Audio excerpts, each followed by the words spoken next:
The bullet tore through Mama Birdie's shoulder before Jessie could even scream. 1 second, she was just a homeless kid shivering in a corner booth at the Iron Horse, counting the hours since her last meal and trying to disappear into the torn vinyl seats. The next glass exploded everywhere, and an old woman in a leather vest collapsed in a spreading pool of blood 3 feet away from her. Jessie had two choices in that frozen moment. Run like she'd been running her whole life the way she'd run from 7 different foster homes and a dozen different dangers. Or crawl through that broken glass and drag a stranger to safety, even though helping people had only ever gotten her hurt before. What she didn't know was that the stranger had been carrying her photograph for 8 years waiting for this exact moment.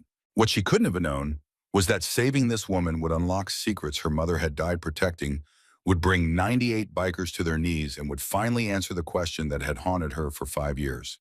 Who was Jessie Cole? And why had someone murdered her mother in a stairwell while a 9-year-old girl watched from the shadows? But that moment was still 3 days away, and Jessie had to survive those 3 days first. The rain hadn't stopped for 72 hours straight. Jessie Cole pressed herself deeper into the concrete alcove beneath the I-94 overpass, watching water cascade off the highway above like a curtain separating her from the rest of the world. Traffic rumbled overhead, 18-wheelers hauling goods to places where people had homes and families and reasons to keep going. Down here in the darkness, she had none of those things. Her stomach cramped with a familiar emptiness. 46 hours since her last real meal. The gas station hot dog she'd bought yesterday with $8 earned, carrying groceries for an old lady, didn't count. That was survival. That was shame wrapped in processed meat and a stale bun. She was 14 years old, though the hardness in her eyes made most people guess 17. 3 months on the streets had aged her in ways that couldn't be measured in days or weeks. 3 months of sleeping with one eye open, of never trusting anyone who smiled too wide, of learning which alleys were safe and which ones swallowed girls her age and never gave them back. But it was the 5 years before that which had really changed her. 5 years since the stairwell. 5 years since her mother's blood had soaked through her sneakers, while 2 men with snake tattoos walked away laughing. 5 years of foster homes and social workers and people who said they cared but never did. 5 years of running from a memory that ran faster. Jessie pulled her hood tighter against the rain and checked her backpack. Everything she owned in the world fit inside. 2 shirts, both too big, bought from Goodwill with money she'd found in a parking lot. 1 pair of jeans with a rip in the knee. Clean underwear she'd stolen from a laundromat because sometimes survival meant breaking rules. A cracked lighter that barely worked. And wrapped in a plastic bag to keep it safe, a single photograph of her mother, Evangeline Cole, smiling at a camera 9 years ago when the world still made sense. Her fingers found the locket hanging around her neck. Silver tarnished now with a wolf's head engraved on the front. The chain was kinked from 5 years of constant wear, the metal warm against her skin, even in the cold. Her mother had given it to her on her 9th birthday, just 2 weeks before she died. "Don't ever take this off, Valentine," Ava had said, using the nickname only she was allowed to use because Jessie had been born on February 14th, and her mother had always called her my little Valentine. "And don't open it until you're grown enough to understand." Jessie had asked what that meant. What was inside? What would she need to understand? But Eva had just smiled that sad smile she wore sometimes, the one that made her look older than 32, and kissed Jessie's forehead. "You'll know when the time comes, baby girl. You'll know." 2 weeks later, Ava was dead, and Jessie had never opened the locket. Some part of her was afraid that opening it would break the last connection she had to her mother. Another part was afraid of what she might find inside. She touched it now the way she always did when the fear got too big to carry alone. "I'm trying, Mama," she whispered to the rain and the darkness and the ghost that followed her everywhere. "I'm trying to survive." The rain picked up. Water pooled in the alcove, seeping through her worn-out sneakers. She needed to move, find somewhere drier, but moving meant exposing herself. And exposed girls on Detroit streets learned hard lessons fast. Jessie had learned to make herself invisible. She cut her dark hair short with a pair of scissors stolen from a pharmacy, making herself look more like a boy than a girl because boys were safer. She wore baggy clothes 3 sizes too big, hiding the fact that her body was starting to change in ways that attracted the wrong kind of attention. She kept her eyes down, her shoulders hunched, her presence as small as possible. Invisible girls survived. Pretty girls disappeared. She'd learned that lesson in her 4th foster home when her foster father's eyes had started lingering too long on her developing chest, when his hands had found excuses to touch her shoulder, her back, her knee, when he'd started coming into her room at night with whiskey on his breath and intentions in his eyes that made her skin crawl. Jessie had run that night, grabbed her backpack, climbed out the window, and never looked back. That was 3 months ago. 3 months of sleeping rough, of eating from dumpsters, of avoiding police and social workers who would just send her back into the system. Back to people who saw her as a burden or worse, as something to use. Better invisible and hungry than visible and hurt. The rain showed no signs of stopping. Jessie's teeth chattered.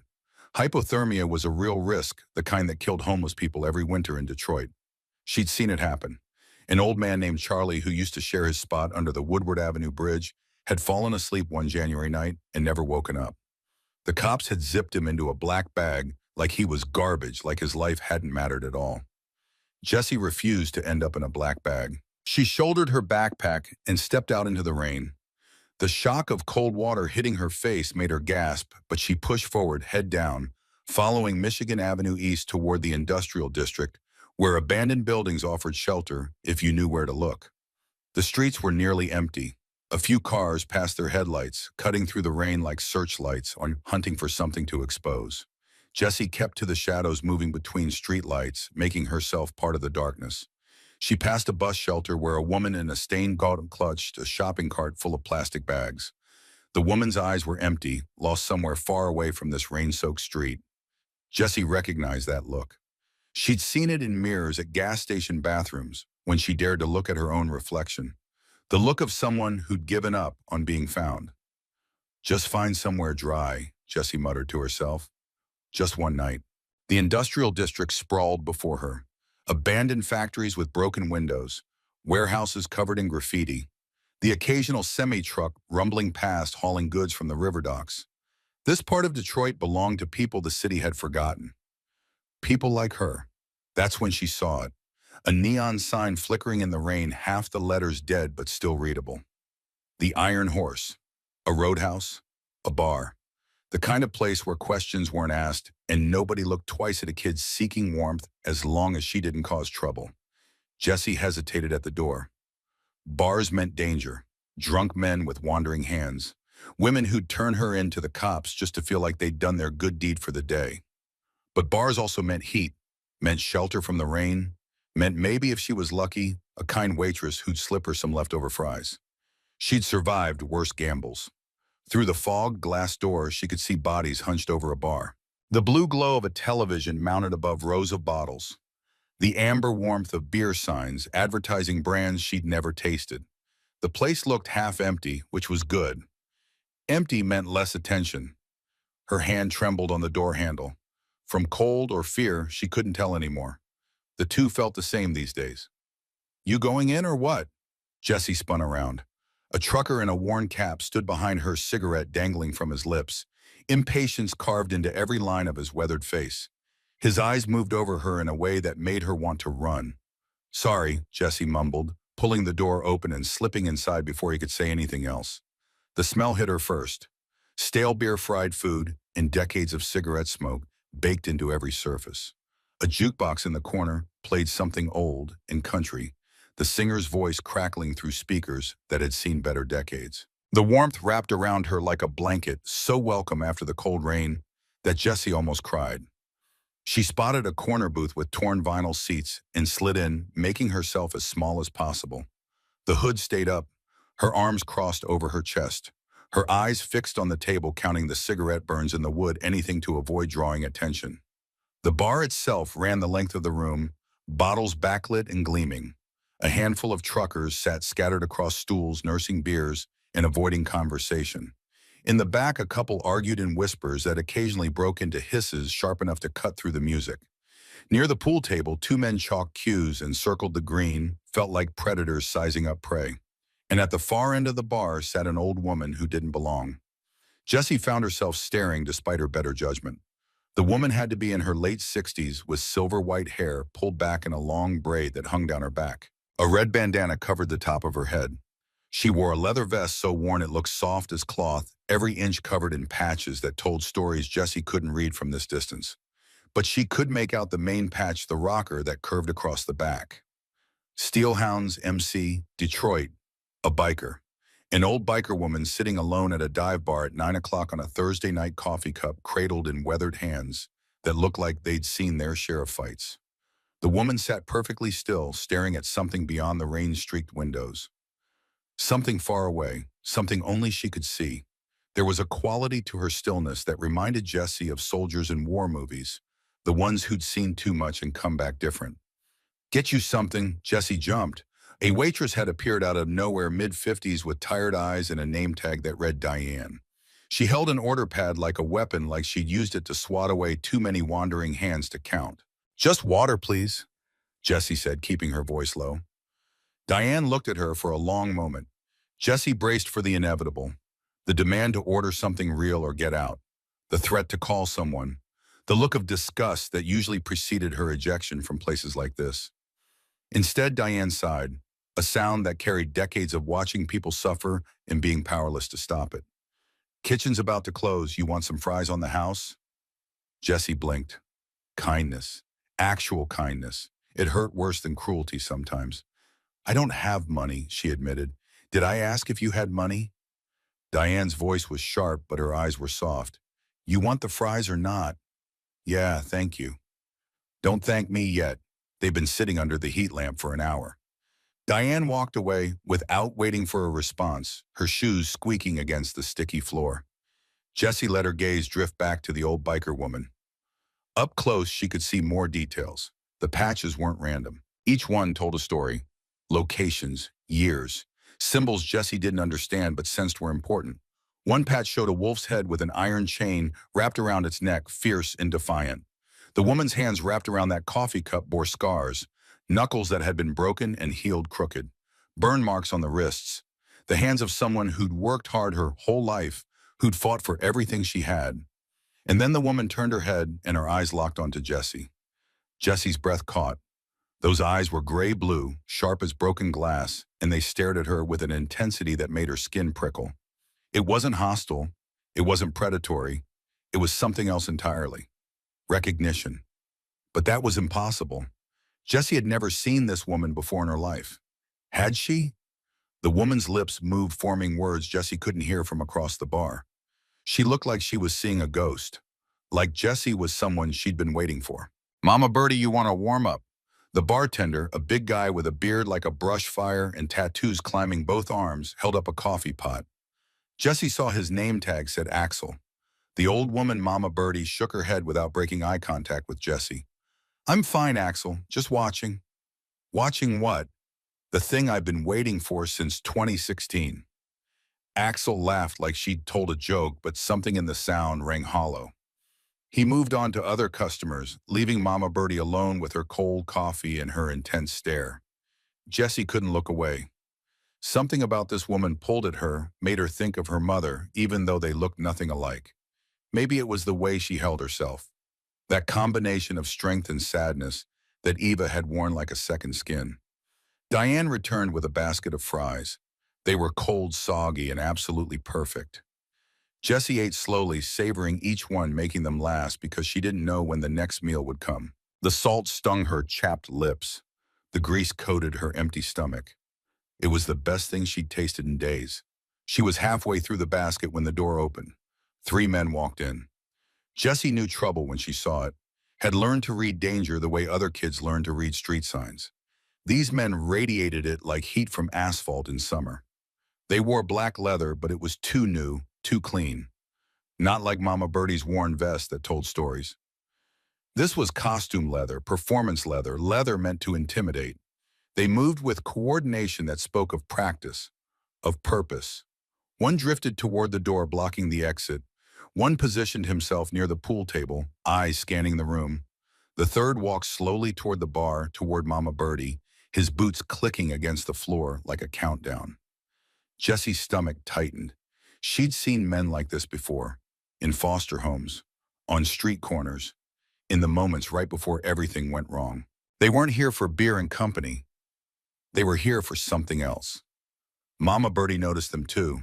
Jesse could tell by the way her spine straightened almost imperceptibly. The way her left hand drifted toward the napkin holder beside her coffee cup. The way her eyes finally came back from whatever distant place they'd been visiting, focusing sharp and hard on the man approaching her. The jukebox clicked to a new song. Something slow and mournful about lost love and empty highways. Axel, the bartender, glanced between Mama Birdie and the three men. His hand moved beneath the bar, reaching for something Jesse couldn't see. His face had gone pale. The man approaching Mama Birdie had a tattoo on his neck. Jesse could see it clearly now as he stepped into the light. A viper. Black and coiled, ready to strike.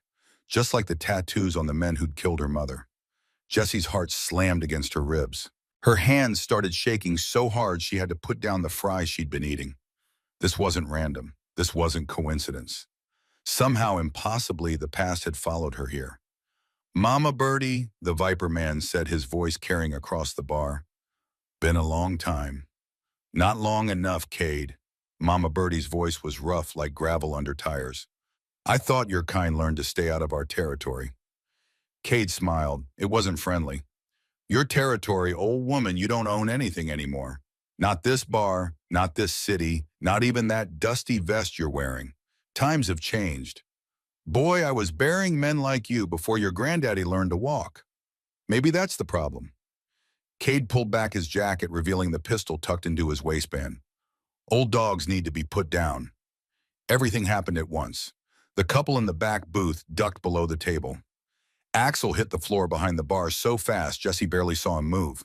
The pool players scattered like roaches when the lights came on. Diane, the kind waitress, dropped her order pad and ran for the kitchen. And Cade pulled his gun. The first shot shattered the television above the bar, raining glass and sparks across the liquor bottles. The sound was impossibly loud, a thunderclap that made Jesse's ears ring and her vision swim. She threw herself sideways, crashing out of the booth and onto the sticky floor. Her hip hit hard enough to bruise. Her hands landed in something wet and sticky, beer or blood she couldn't tell. More shots. 3, 4, 5. The sound overlapped until it became one continuous roar. Glass exploded everywhere. A neon beer sign burst in a shower of colored shards. Wood splintered as bullets punched through the bar, through tables, through the jukebox, which died mid-lyric with a sound like a mechanical scream. Jessie pressed herself flat against the floor, cheek against the cold, dirty tile, and watched everything unfold in fragments. The man by the door had a gun out now, firing at someone behind the bar. The pool table man was moving toward Mama Birdie, his own weapon raised. The third shooter, Jesse couldn't see him anymore, could only hear the crack of his pistol somewhere off to the right. And Mama Birdie was fighting back. The old woman moved faster than anyone her age had a right to move. She'd flipped the bar stool beside her into the path of the pool table, man buying herself a precious second. Her hand came up with a revolver, heavy and mean-looking, and she squeezed off 2 shots that punched holes in the wall inches from Cade's head. "Is that all you got?" she shouted, and there was something wild in her voice, something that had been caged for too long and was finally free. "Send your whole crew next time, you coward." But she was outgunned and outmanned, and she knew it. Cade recovered from his miss, planted his feet, took careful aim, and fired. Jesse saw it happen in slow motion, the way trauma makes time stretch and bend. The muzzle flash, the kick of the gun, the bullet crossing the space between Cade and Mama Birdie in a fraction of a second that felt like forever. The bullet caught Mama Birdie in the left shoulder, spinning her half around, sending her crashing into a row of bar stools that toppled like dominoes. She hit the floor hard, her revolver skittering away across the tile, blood already spreading beneath her in a dark pool that reflected the flickering neon lights. She groaned, a sound so human, so vulnerable, so exactly like the sound Eva had made in that stairwell 5 years ago, that something inside Jesse cracked wide open. No, not again. She couldn't watch another woman die. Couldn't hide in the shadows while someone bled out. Couldn't run away from death one more time without losing whatever pieces of herself she still had left. "I can't," Jessie whispered to her mother's ghost to God to herself. "I can't leave her." She started crawling. Glass bit into her palms like tiny teeth. The floor was slick with spilled beer and blood. Her knees slid in the mess, barely finding purchase. The shooting had slowed but not stopped. Men shouting to each other, the sound of magazines being reloaded. Footsteps moving, hunting. 20 feet to Mama Birdie. 15, 10. Jesse could see her clearly now. Silver hair matted with blood and beer, face pale as paper lips pressed tight against pain. Her chest rose and fell in shallow, desperate hitches, but her eyes were open, staring at the ceiling alive, but fading. Hey! Jesse reached her side, grabbed her arm. The leather vest was warm and slick with blood. Hey, can you hear me? We gotta move. Mama Birdie's head turned slowly, like it took all her strength just to move her neck. Those gray-blue eyes, sharp even through the pain, fierce even through the fear, locked onto Jesse's face with an intensity that stole her breath. You, Mama Birdie rasped. Little Valentine, you're real. Jessie froze. That nickname, the one only her mother had used. How could this stranger know that name? What, lady, come on, we gotta go. They're gonna kill us both. I thought I dreamed you. Mama Birdie laughed, or tried to. It came out as a wet cough that flecked her lips with blood. All these years I thought Eva lied to me. Thought you were just a story she made up to give an old woman hope. Eva, her mother's name spoken by this dying stranger in a bar that smelled like death and cheap beer.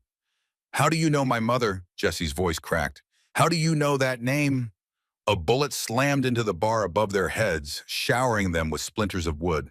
Cade was coming closer. Jesse could hear his boots slow and confident, the footsteps of a man who knew his prey was cornered. Leave me, Mama Birdie hissed, grabbing Jesse's wrist with surprising strength despite the blood loss. Her fingers dug in hard enough to bruise. Get out while you can, baby girl. Run! Not happening. Jessie hooked her arms under Mama Birdie's shoulders and started dragging. The woman was small, maybe 5'2" and 100 pounds soaking wet, but she felt heavier than anyone Jessie had ever carried. The weight of years, the weight of whatever history connected her to Eva, the weight of all the secrets dying with her. Which way? Jessie gasped. Back door, kitchen. But my bike? Forget the bike. No. Mama Birdie's grip tightened, nails digging into Jessie's skin. Keys are in my vest. Left pocket. Take them. Get me to my bike. Lady, you've been shot. Mama Birdie's eyes blazed with a fire that had nothing to do with the pain. Girl, I've been shot before. I've been stabbed, beaten, left for dead in places you can't even imagine. A bullet won't kill me. But if you don't get those keys and get us to that bike in the next 60 seconds, those men will kill us both. Jessie's hands shook as she fumbled inside Mama Birdie's vest, trying not to think about the blood making everything slippery, trying not to think about the last time she touched someone dying, trying not to remember her mother's blood between her fingers, while 9-year-old Jessie crouched in a stairwell, praying the men wouldn't find her, her fingers closed around cold metal, keys attached to a ring with a tiny wolf charm that matched the patch over Mama Birdie's heart. Got them. Good girl, now help me up and don't you dare slow down. Jessie pulled Mama Birdie to her feet. The old woman sagged against her, her weight settling onto Jessie's shoulders. Blood dripped from the gunshot wound, leaving a trail behind them like breadcrumbs in a nightmare fairy tale. They staggered toward the kitchen door. Each step felt like miles. Mama Birdie's boots dragged, leaving smears of blood across the floor. Behind them, shouting, footsteps, the click of fresh magazines being slammed home. There, the kids got the old lady. Don't let them leave, boss said, no witnesses. Jessie hit the kitchen door with her shoulder. It flew open, revealing a cramped space of stainless steel and grease traps, empty, because Diane and the cook had fled the moment the shooting started. A back exit glowed red at the far end, emergency lighting showing the way to salvation or death. Almost there, Jessie panted. Don't you dare die on me. Move, girl. Mama Birdie's voice was weaker now, fading. Don't you dare slow down. They stumbled through the kitchen. Pots clattered off counters. Jessie's foot caught on a floor mat, nearly sending them both sprawling. She caught herself against a prep table, kept moving, pulled Mama Birdie forward by sheer force of will. The exit bar. Jessie hit it hard and burst into the night. Rain slammed into her face like a fist, cold and brutal, and so welcome after the heat and smoke of the bar. The parking lot stretched before them, a field of puddles and gravel and motorcycles gleaming in the rain like chrome ghosts. Dozens of bikes, all lined up like soldiers waiting for orders. Which one? Jessie gasped. Red one, end of the row, wings on the tank. Jessie spotted it. A vintage Harley cherry red, even in the darkness, with wings painted in gold across the gas tank. It sat separated from the others like it was too important to park with common machines. They'd made it 10 feet from the door when the shouting began behind them. There, get them. Jessie didn't look back. Couldn't. If she looked back, she'd see the guns. She'd see death chasing them. She'd freeze up like she'd frozen in that stairwell. 5 years ago, paralyzed while her mother bled out, and then they'd both die here in this parking lot, and nothing would ever change. She hoisted Mama Birdie onto the Harley seat. The old woman's head lolled against Jessie's shoulder, her breathing wet and labored, her skin cold and clammy, despite the blood running hot. "You know how to ride," Mama Birdie mumbled. "I've seen people do it." Jessie swung her leg over the bike. "That's not the same thing?" "It's gonna have to be." Jessie jammed the key into the ignition and twisted. The engine roared to life, a sound so loud and angry, it drowned out even the thunder rolling across Detroit's skyline. The bike vibrated beneath her pure power, waiting to be unleashed, and for a second, Jessie was terrified she'd lose control, crash, kill them both. A bullet sparked off the chrome exhaust pipe inches from her leg. Terrified or not, they were out of time. Jessie kicked the bike into gear the way she'd seen riders do it, felt it lurch beneath her like a living thing, twisted the throttle with everything she had. The Harley screamed forward, rear tire spitting gravel, front wheel lifting slightly before slamming back down. Jessie had no idea what she was doing. No muscle memory, no practice, nothing but desperate instinct and the absolute certainty that stopping meant death. They rocketed out of the parking lot and onto Michigan Avenue. Rain lashed Jessie's face so hard she could barely see. The bike wobbled, threatened to dump them, but somehow she kept it upright through sheer terror and dumb luck. Mama Birdie slumped against her back, arms wrapped around Jessie's waist in a grip that grew weaker with every passing second. "Stay awake," Jessie shouted over the wind in the engine and the rain. "You hear me? Stay awake." "Girl," Mama Birdie's voice was barely a whisper against Jessie's ear. "There's something I need to tell you." "Tell me later. After a doctor looks at you." "No, now." Mama Birdie coughed and Jessie felt something warm and wet soak through the back of her jacket. Blood. Too much blood. "In my vest, in her pocket. There's a picture." "I don't care about a picture." "You will." Mama Birdie's grip loosened another degree. "When you find it, everything will make sense. Everything. Your mama. Everything she died for." Jessie's blood went cold despite the adrenaline burning through her veins. "How do you know about my mama?" But Mama Birdie didn't answer. Her arms slipped from Jessie's waist completely, and Jessie had to grab her wrist with one hand to keep her from falling off the bike, entirely steering one-handed while the speedometer climbed toward 80 on rain-slicked streets. Through the sheets of rain, Jessie spotted it. A blue and white sign glowing like a lighthouse in a storm. Detroit General Hospital. She took the exit ramp too fast, felt the rear tire slide sideways on wet pavement, and somehow impossibly kept them upright through sheer desperation. The bike fishtailed, recovered, and Jessie aimed it straight for the emergency entrance, like a missile locked on target. She killed the engine and half fell, half climbed off the bike, catching Mama Birdie before she could crumple to the wet ground. "Help!" Jessie's voice cracked raw from screaming into the wind. "Somebody help! She's been shot!" For one eternal moment, nothing happened. The emergency entrance doors stayed closed. The parking lot was empty. Jessie stood there in the rain, holding a dying woman covered in blood that wasn't hers, and thought, this is it. This is how it ends. Helping someone and getting nothing in return. Then the doors flew open. Nurses and scrubs rushed out with a gurney, their voices cutting through the rain with medical codes and commands Jessie didn't understand. Hands pulled Mama Birdie away from her, so many hands moving so fast, professional and urgent and efficient. And then Mama Birdie was gone, swallowed by the white light and sterile chaos of the trauma bay, leaving Jessie standing alone in the rain. She looked down at her hands.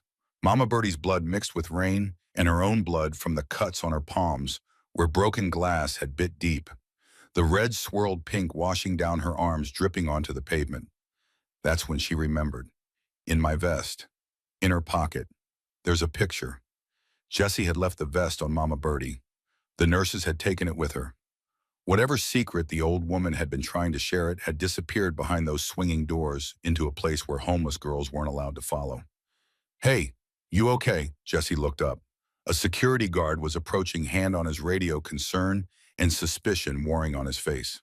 He was older, maybe 60, with gray hair and eyes that had seen too much to be easily fooled. "You're the one who brought that woman in," Jessie nodded, unable to speak. Her voice had abandoned her somewhere between the bar and the hospital left behind, with her innocence and her illusions that maybe finally things could be different. "You involved in whatever happened to her. Someone shoot at you too." Jessie looked down at herself. Blood-soaked jacket, torn jeans, cuts on her hands. She looked exactly like what she was. A kid who'd been in the wrong place at the wrong time. A kid who'd made the stupid choice to help instead of run. "I don't know," she whispered. "I don't know anything." The guard's expression softened slightly. He'd seen homeless kids before, knew the signs, the too big clothes, the haunted eyes, the way she held herself like she expected the world to hit her. "Well, you better figure it out fast." He gestured toward the parking lot entrance. "Because something tells me this night ain't over yet." Jessie followed his gaze. In the distance, she could hear them. Engines, multiple engines, a rumble like thunder that had nothing to do with the storm. They were coming. The Steel Hounds, 98 bikers who'd heard that someone had hurt their matriarch, and they were riding through the night to find out what had happened. Jesse Cole, 14 years old and homeless, who'd spent 3 months invisible, was about to become very, very visible. And somewhere in that hospital, in a vest pocket she couldn't reach, was a photograph that would change everything. 2 hours had passed since Jessie brought Mama Birdie through those emergency doors, and she was still sitting in the same plastic chair, in the waiting room, still damp from the rain, still shaking from something that had nothing to do with the cold. The police had questioned her twice. First, 2 uniformed officers who looked at her with suspicion, barely concealed behind professional courtesy. They'd asked the same questions 3 different ways, trying to catch her in a lie. Where was she when the shooting started? Did she know the victim? Why would someone help a stranger and risk their own life? Jessie had told them the truth. All of it except the part where Mama Birdie had recognized her, had called her. Little Valentine had mentioned her mother's name, like Eva Cole wasn't just another dead woman in Detroit's long list of forgotten victims. That part she kept locked behind her teeth because 5 years of foster care had taught her that truth was a weapon people used against you. The second interview had been worse. A detective in a cheap suit with eyes like a shark, all predator calculation and no warmth. He'd asked about her foster situation, about why she was on the streets, about whether she was involved in gang activity. Jessie had recognized what he was doing, building a case to send her back into the system. Another runaway to be processed and placed and forgotten. She'd given him nothing, just stared at the floor and said, "I don't know," until he'd given up and walked away muttering about kids these days and lack of respect. Now she sat alone in the waiting room, surrounded by the sick and the injured and the people who loved them. A mother held a crying baby. An old man coughed wetly into a handkerchief. 2 teenagers with matching broken arms sat together, probably from some stupid stunt that seemed like a good idea at the time. Normal people with normal problems. Not girls covered in someone else's blood waiting to find out if the stranger they'd saved would survive the night. The vending machine in the corner hummed its interior lights, advertising candy bars and chips Jessie couldn't afford. Her stomach cramped with hunger. Those cold fries from the Iron Horse felt like a lifetime ago. She'd give anything for food right now, but her pockets were empty, and her pride wouldn't let her beg. The television mounted on the wall played the news on mute. Traffic reports, weather forecasts promising more rain, a feel-good story about a dog rescued from a frozen pond. Normal life, life that didn't include bullets and blood, and old women carrying secrets about dead mothers. Jessie pulled her backpack closer, checking for the 100th time that it was still there. Everything she owned, everything that proved she existed. She could feel the photograph of Eva through the canvas, protected in its plastic bag like a holy relic. Her fingers found the locket around her neck. Still there, still locked, still carrying whatever message her mother had hidden inside 8 years ago. Don't open it until you're grown enough to understand. Was she grown enough now? At 14, homeless, covered in blood, sitting in a hospital waiting room, while the stranger who knew her mother's secrets fought for her life. The automatic doors opened. A doctor emerged from the trauma wing, exhaustion carved into every line of his face. Behind him, through the briefly opened doors, Jessie caught a glimpse of Mama Birdie on a gurney. Machines beeping, tubes running everywhere. an oxygen mask covering her weathered face. "She's stable," the doctor said to the uniformed officers clustered near the nurse's station.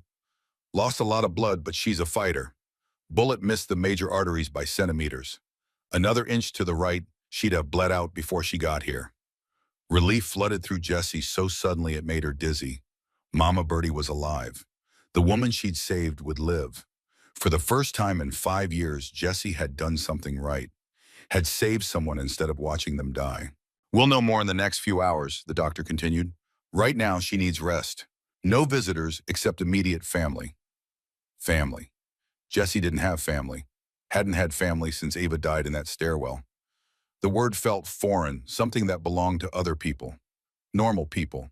People who had homes and Christmas cards and someone to call when the world got too heavy to carry alone. She stood up before she realized she was moving. Her legs protested stiff from sitting, but she crossed to the doctor anyway. "Excuse me." Her voice came out smaller than she intended. "The woman they brought in. Her vest. Is it still with her?" The doctor frowned. "Her personal effects are being processed." "Why, there's something in the pocket, something she wanted me to see." "Are you family?" Jessie hesitated. "I don't know, maybe." One of the police officers stepped forward, the older one with gray at his temples and lines around his eyes that spoke of too many nights like this. "Kid, who are you really?" "Jessie Cole," she said. "I told you already." "You told us your name. That's not the same as telling us who you are." Before Jessie could answer, a sound rolled through the building, deep, rumbling, thunder that had nothing to do with the storm outside. The fluorescent lights flickered, the floor vibrated, coffee and styrofoam cups rippled like something out of a disaster movie. The sound built slowly, growing louder and louder, until the windows began to rattle in their frames. Engines, multiple engines, dozens of them. The security guard who'd questioned Jessie earlier pressed his face to the glass entrance doors. His expression changed from curiosity to shock to something close to fear. "Mother of God." Jessie turned. Through the rain-streaked glass, she could see them coming. Motorcycles poured into the parking lot like a chrome river overflowing its banks. Not a few, not a dozen. An army of them. Headlights cutting through the rain like searchlights, hunting for enemy positions. They came in tight formation, coordinated as military units, engines growling in chorus that made the ground shake. One after another, the parking lot transformed before Jessie's eyes. Where there had been empty spaces and scattered cars, now there were bikes, scores of them, a sea of chrome and leather and raw power that seemed impossible, like something from a movie instead of real life.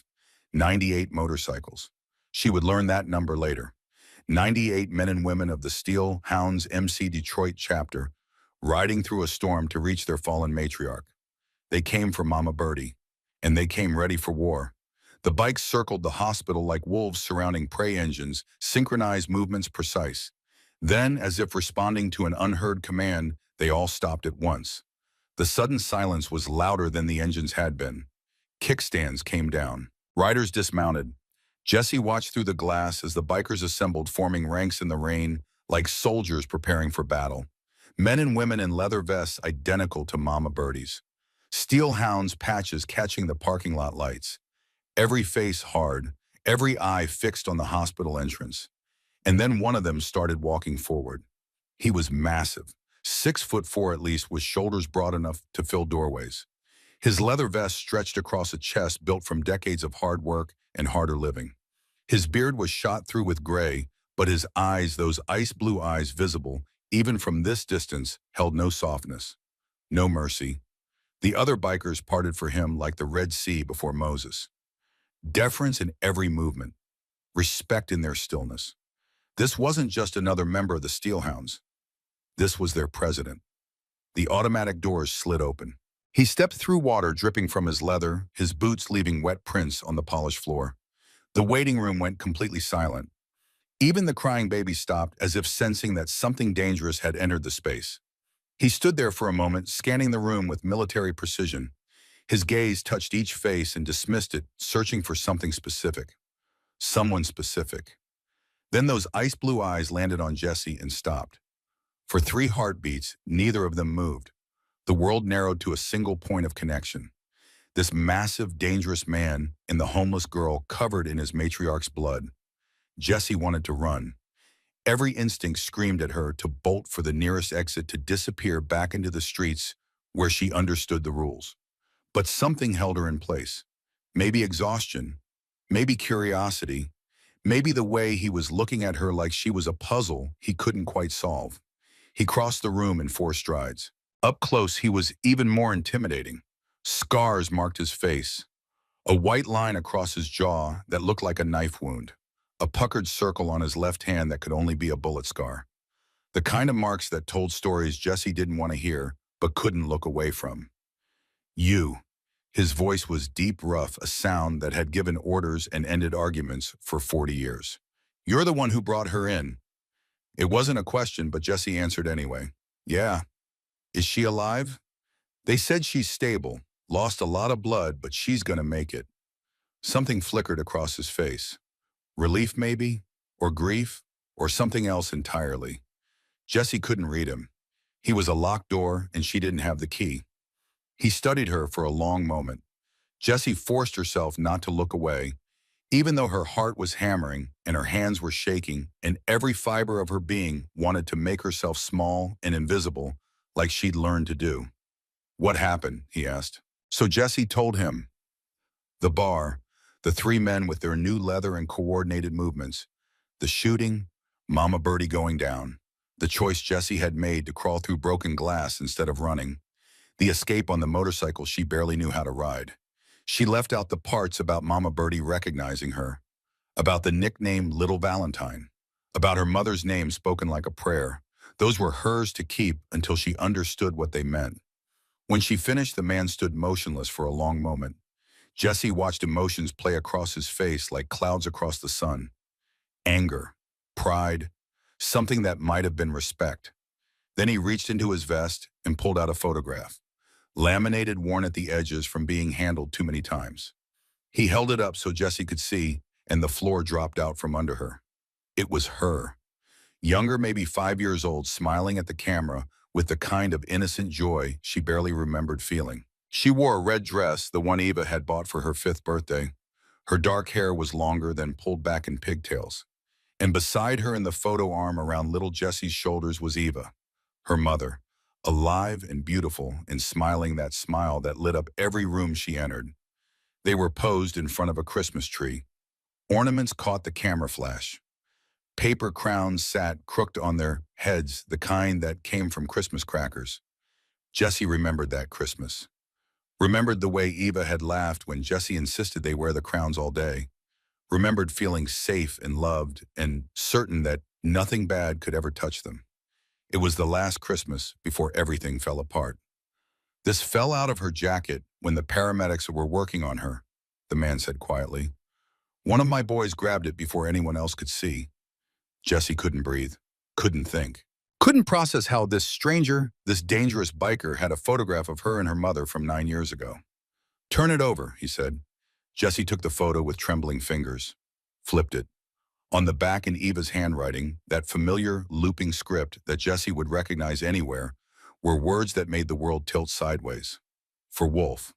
Protect our daughter, Jessie. Come find us when it's safe. Eva, 2016.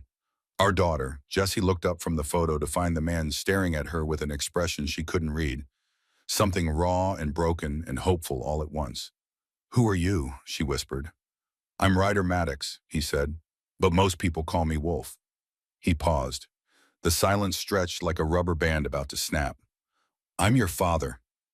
The words hit Jessie like a physical blow. She stepped back, shaking her head, denying what she'd just heard, even though the evidence was right there in her hands, written in her mother's own handwriting. No. My mom said my dad was dead. She said he died before I was born. She lied to protect you. Ryder's voice cracked on the last word. To protect both of us. From what? Jessie's voice rose, drawing stares from the other people in the waiting room. She didn't care. She's dead. She died 5 years ago, and I was alone. If you're my father, where were you? Where were you when she was bleeding out in a stairwell? Where were you when I was bouncing between foster homes? Where were you when I was sleeping under bridges? The pain on Ryder's face was so raw, so devastating, that Jessie almost regretted the words. Almost. Before he could answer, the trauma bay doors swung open again. A nurse emerged younger than the first one with urgency in every movement. "She's awake," the nurse said, looking between Jesse and Ryder. "She's asking for the girl, the one who brought her in." Every biker in the room turned to look at Jesse. 98 pairs of eyes fixed on the homeless girl in blood-stained clothes who'd apparently saved their matriarch. Ryder's hand landed on Jesse's shoulder. Heavy, warm, the touch of someone who wanted to claim her but didn't quite know how. "Go," he said quietly. "See what she wants." Jessie looked down at the photograph still clutched in her hands. Her mother's face smiled up at her from 9 years ago, from a time before secrets and death and men with viper tattoos. "Protect our daughter, Jessie." Somehow, impossibly, Eva had known this moment would come, had planned for it, had left breadcrumbs across a decade for Jessie to find her way here. Jessie Cole, 14 years old and homeless, who'd spent 3 months invisible, squared her shoulders and took the first step toward answers that had been waiting since before she was born. The trauma doors swung shut behind her, and she walked down a corridor that smelled of antiseptic and fear. The nurse led her to room 7, paused outside the door. 5 minutes, the nurse said. "She's weak. Don't upset her." Jessie pushed the door open. Mama Birdie looked smaller than she had at the bar. The hospital gown swallowed her thin frame. Tubes ran from her arms to bags of fluid hanging above the bed like transparent stalactites. Monitors traced the stuttering rhythm of her heart in green lines that peaked and fell like tiny mountains.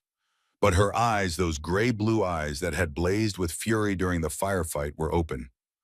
Alert, fixed on the doorway like she'd known exactly when Jessie would appear. "Close the door," Mama Birdie rasped. Jessie obeyed. "Come closer. I can barely see you from here."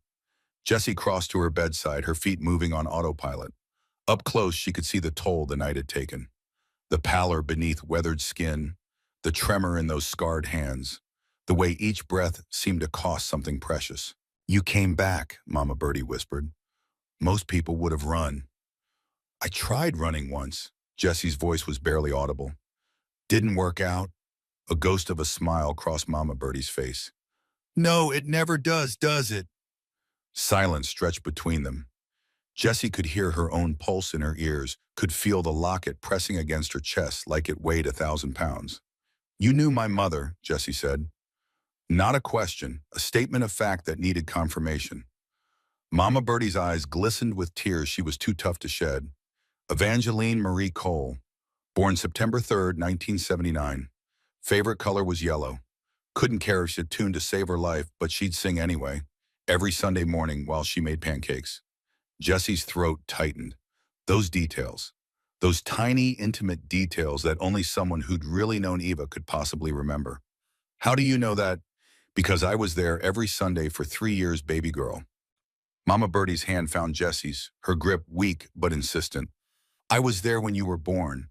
I was there when you took your first steps. I was there for every birthday until your mama had to run." "I don't understand." "Sit down, child. This is going to take a minute, and I'm too tired to repeat myself." Jessie pulled a chair to the bedside and sat. Her legs were shaking. She hadn't noticed until now, but her whole body was trembling like she had a fever. Mama Birdie took a breath that rattled in her chest. "Your mother came to us when she was 19 years old. Showed up at the Steel Hounds clubhouse one night, soaking wet, bloody lip, nowhere to go. Some boyfriend had knocked her around. She needed somewhere safe. The Steel Hounds were safe. For her, they were. We took her in, gave her a room, a job, a family. And Ryder Wolf, we all call him, he took one look at your mama, and that was it. Love at first sight, though he'd never admit it. Too proud, too scared of what it meant." Jessie thought of the massive man in the waiting room. Ice blue eyes, bullet scars, the way he'd looked at her like seeing a ghost. "They were together for 4 years, Mama Birdie continued. Happiest I ever saw either of them. Your mama, she was smart, brilliant really, handled our books, managed our legitimate businesses. We had a garage, a security company, things that kept us afloat while we kept the streets clean of worse predators than us. Then what happened?" Mama Birdie's grip tightened on Jessie's hand. "War happened, baby. The kind that doesn't end with treaties and handshakes. You ever hear of the Viper Syndicate?" Jessie's blood went cold. The Viper tattoo. The men at the bar. The snake coiled on the neck of the man who'd killed her mother. I've heard of them. They've been trying to take over Detroit for 20 years. Drugs, guns, girls, every ugly thing you can imagine, they've got their fingers in it. They wanted what we had: territory, respect, power. But we wouldn't bend, wouldn't break, wouldn't let them turn our streets into their hunting ground. Mama Birdie coughed, winced, continued. Your mama, she worked part-time at a shipping company downtown. Legitimate job, good benefits. Blackwell Shipping, owned by a politician named Garrett Blackwell, who was running for state senate at the time. She was doing their books, just trying to make extra money, and that's when she found it. Found what? Evidence, documents, account numbers, names, everything you'd need to prove that Blackwell Shipping was moving money for the Viper Syndicate, laundering it, cleaning dirty money and sending it overseas, bringing it back sparkling clean. Jessie leaned forward. She found proof. She found proof, and she tried to do the right thing. Went to the police. Mama Birdie laughed bitterly. Baby girl, half the cops in this city are on the Viper payroll. She walked into that station and almost got herself killed. They sent men to her apartment that same night. If Wolf hadn't been there, if he hadn't fought them off, your mama would have died in 2010. After that, she knew the truth. The system was rotten. The cops were dirty. There was nowhere safe to go. And that's when she found out she was pregnant. Jessie's hand moved instinctively to her stomach, as if she could feel the ghost of what Eva must have felt. The fear, the impossible choice. She had to decide, Mama Birdie said softly. Stay with Wolf, raise you in the middle of a war, watch you grow up dodging bullets and dirty cops. Or run, leave everything behind, give you a chance at something normal. She chose to run. She chose you, baby. Every time she chose you. Mama Birdie's voice cracked. She left Wolf a letter, explained everything, told him not to follow her, said if he loved her, he'd let her go. That staying away was the only way to keep you both safe. And he listened. What choice did he have? Following her would have led the Vipers right to your door. So he stayed, built the Steel Hounds up strong, made Detroit safe enough that maybe someday you could come home. Mama Birdie paused. He's been waiting 14 years for that day. Jessie pulled her hand away, stood up, paced to the window. Rain streaked the glass, distorting the parking lot lights into abstract patterns. 98 motorcycles sat below like chrome sentinels. She never told me, Jessie whispered. Never told me I had a father. Never told me about any of this. She was protecting you. If you didn't know, you couldn't accidentally reveal anything. Couldn't be used as leverage. Well, it didn't work. Jessie's voice was sharp with anger she didn't know she'd been carrying. They found her anyway. 5 years ago, the Vipers finally tracked her down. She turned to face Mama Birdie. You said you knew what happened. We know what the news said. Woman shot dead in an apartment stairwell. Robbery gone wrong, no witnesses. There was a witness. Jessie's hands clenched into fists. Me. Mama Birdie went very still. What did you see, child? The memory crashed over Jessie like a wave. She'd kept it locked away for 5 years, buried so deep she could almost pretend it hadn't happened. But Mama Birdie's question cracked something open, and suddenly Jessie was 9 years old again, hiding in the shadows while her world ended. We were coming home from the store, Jessie heard herself say. Mama was carrying the groceries. I was carrying a carton of eggs because she said I was big enough to be careful. We lived on the 3rd floor. The elevator was broken, so we took the stairs. She could see it so clearly. Eva ahead of her on the stairs humming that song she always hummed when she was happy. The weight of the egg carton in Jessie's small hands. The echo of their footsteps in the concrete stairwell. 2nd floor landing, and there were 2 men waiting. Black leather jackets. I didn't understand then, but they had Viper tattoos. On their necks. Their hands. Your mama, she saw them and she knew. I could see it in her face. She knew exactly who they were and why they'd come. She put down the groceries and she told me to hide, to get in the corner behind the door and be quiet and not come out no matter what I heard. Jessie's voice broke. I was a good girl. I did what she said. I hid. The men, they asked about documents, files, evidence. Mama said she destroyed everything years ago, burned it all. There was nothing left. But they didn't believe her. One of them, the one with the biggest viper tattoo right here on his neck, he said, "You're lying, Eva, and liars need to be taught a lesson." And then he pulled out a gun. Mama Birdie was crying now, tears streaming down her weathered face, but she didn't look away. Mama begged, Jesse continued. She said, "Please, please, my daughter is upstairs. She's just a baby. Please don't do this." And the man said, "You should have thought about that before you stole from us." And then he shot her. The sound echoed in Jesse's memory. The thunderclap, her mother's gasp, the wet thud of her body hitting the concrete. I watched her fall, watched the blood spread. She was looking at me even though I was hidden, looking right at me with these eyes that said, "I'm sorry, baby, I'm so sorry." And then she said, "Run." Her last word, "Run." So I ran, left her there in her own blood, ran up the stairs and out the fire escape, and I kept running until I couldn't breathe. And when I finally stopped, I was 3 miles away behind a dumpster, and my shoes were covered in her blood. Jessie looked down at her hands. They were shaking so hard she could barely see them.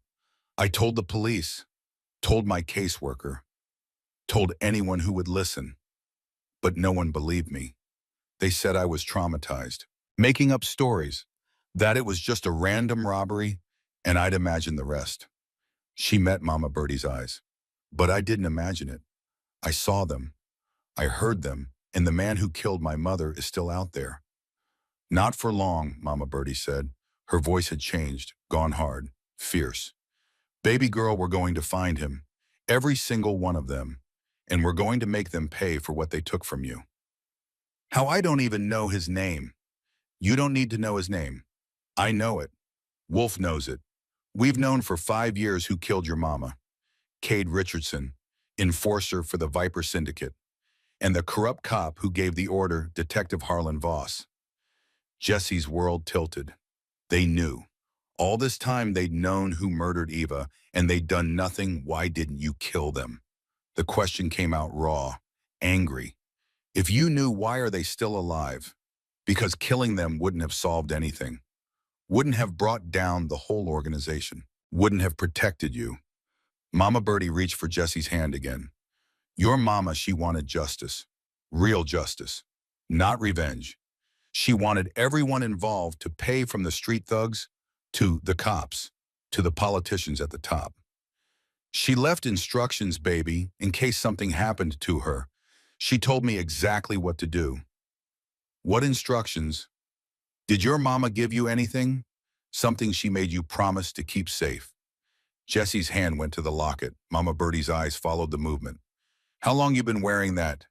Since my 9th birthday, 2 weeks before she died. She said, "Don't ever take it off. Don't open it until I'm grown." You're grown enough now, Mama Birdie's voice was gentle. Open it, child. It's time. Jesse's fingers fumbled with a tiny catch on the side of the locket. Her hands were shaking so badly she could barely grip it. 8 years. She'd worn this locket for 8 years without ever looking inside. The catch released. The locket swung open. Inside, where you'd normally find a photograph, there was a tiny slip of paper folded so many times it was barely bigger than Jesse's thumbnail. The paper was yellowed, fragile, like it might crumble to dust if she handled it too roughly. Jesse unfolded it with the care of someone defusing a bomb. The handwriting was her mother's. Jesse would recognize it anywhere. But faded, barely legible, written in haste or fear or both. Lockbox 77144, Detroit Savings and Trust. Your inheritance, my brave Valentine. Jesse read it 3 times. 4. The words didn't change. She hid everything in a lockbox, Jesse whispered. And she gave me the key. Mama Birdie nodded. Your mama was brilliant. The Vipers have been hunting that evidence for 14 years. They've killed to find it, tortured people, burned down buildings, and all this time it was hanging around your neck. But why didn't she just use it? Why hide it? Because she couldn't use it without exposing herself, without leading them right to you. So she waited, planned, sent that photo to Wolf with instructions to protect you when the time came, sent me copies of some documents to hold in case she didn't make it. Mama Birdie's voice dropped. She was building a case, baby, building it careful and slow and perfect. She would have brought them all down if she'd lived long enough. Now I have to finish it. Now we finish it. Together. The door burst open. Ryder filled the doorway, his massive frame blocking the light from the hallway. "We've got a problem," he said. Jesse turned. "What kind of problem?" "The kind that wears a badge." Ryder stepped into the room and Jesse could see the anger radiating off him like heat. "Detective Harlan Voss just showed up with 6 uniforms. He's demanding to take you into protective custody." Mama Birdie struggled to sit up. "Harlan Voss? That snake." "You know him?" Jesse asked. "Know him?" Mama Birdie's laugh was bitter. "Baby girl, he's been on the Viper payroll for 15 years. He's the one who gave the order to kill your mama." Jesse's blood went cold. The man who'd ordered her mother's murder was here, in this hospital, coming for her. "If he gets his hands on you," Ryder said, looking at Jesse with those ice blue eyes, "you won't survive the night." Jesse stood frozen in Mama Birdie's hospital room, her mind racing. Detective Harlan Voss, the man who'd given the order to kill her mother, the man who'd let her bleed out in a stairwell while a 9-year-old girl watched. And now he was here walking these same halls hunting for her. "How long do we have?" Jesse asked. Ryder checked his phone. "Maybe 5 minutes before he gets past hospital security. Maybe less if he's smart enough to come through the service entrance. We need to move." Mama Birdie tried to pull out her IV, but Jesse stopped her. "You just got shot. You can't go anywhere." "Girl, I've been shot before." Mama Birdie's eyes blazed. "I've been stabbed, beaten, and left for dead in 3 different states. A bullet hole won't stop me when family needs protecting." Family. The word hit Jesse harder than it should have. She'd been alone for so long that the concept felt foreign, dangerous, like something that could be taken away. "There's a service elevator," Ryder said. "Takes you down to the loading dock. Laundry trucks use it. We can get you both out that way." "And then what?" Jesse demanded. "I run again. That's all I've been doing for 5 years, running and hiding and being invisible." "I'm tired of running." Ryder looked at her with something that might have been respect. "Then what do you want to do?" Jesse thought about the locket around her neck, the lockbox number written in her mother's handwriting, the evidence that could bring down everyone who'd destroyed her life. "I want to finish what my mother started," she said. "I want to get to that bank, open that lockbox, and make every single one of them pay." "The bank doesn't open until 9 tomorrow morning," Mama Birdie said. "That's almost 12 hours from now. We need somewhere safe to wait." "The clubhouse," Ryder said. "Stillwater Warehouse. It's been a Steelhound safe house since before you were born, Jesse. Your mother helped us buy it." The information kept coming, pieces of a past Jesse had never known existed. Her mother hadn't just been a victim. She'd been part of this world, this family of bikers and warriors who protected their own. Voices echoed in the hallway. Official voices giving orders. Voss was close. "We need to go now," Ryder said. He moved to Mama Birdie's bedside, gently disconnecting her IV despite her protests. "Can you walk?" "Boy, I can run if I have to." "Let's hope it doesn't come to that." Ryder helped her to her feet. She swayed pale and shaky, but she stayed upright through sheer stubbornness. Jesse grabbed her backpack, checking one more time that everything was there. The photograph of Eva, the locket with its secret message. Everything that proved she existed, that her mother had existed, that their lives had mattered. They moved into the hallway. 2 Steelhounds members stood guard outside the room. Massive men in leather vests who nodded at Ryder and fell into formation around them. Protection. Jesse wasn't used to having protection. The service elevator was at the end of the hall, past the nurse's station and through a door marked staff only. They were 20 feet away when Detective Voss stepped around the corner. He was exactly what Jesse expected. Mid-50s with the kind of face that looked friendly until you saw the eyes. Cold eyes, calculating eyes. The eyes of a man who'd sold his soul so long ago he couldn't remember what it felt like to have one. 6 uniformed officers flanked him, hands resting on their service weapons. Not drawn yet, but ready. "Well, well," Voss said, his voice carrying down the hallway. "Ryder Maddox, been a while since I've seen you outside a courtroom." "Voss," Ryder's voice was flat, dangerous. "You're a long way from your jurisdiction." Funny thing about jurisdiction, when it comes to protecting a minor, I can go pretty much anywhere I want. Voss's eyes locked onto Jesse. "Jesse Cole, I need you to come with me. We have reason to believe your life is in danger." Jesse felt everyone in the hallway tense. The two steel hounds guards shifted their weight ready for violence. Ryder's hand moved almost imperceptibly towards something under his vest. Even Mama Birdie, weak and bleeding, straightened her spine like a soldier preparing for battle. But Jessie stepped forward before anyone else could move. "Danger from who?" she asked, her voice steadier than she felt. Voss smiled. It didn't reach his eyes. "From them." He jerked his chin toward Ryder and the steel hounds. "These people aren't your friends, kid. They're criminals. Gang members. Whatever they've told you, it's lies."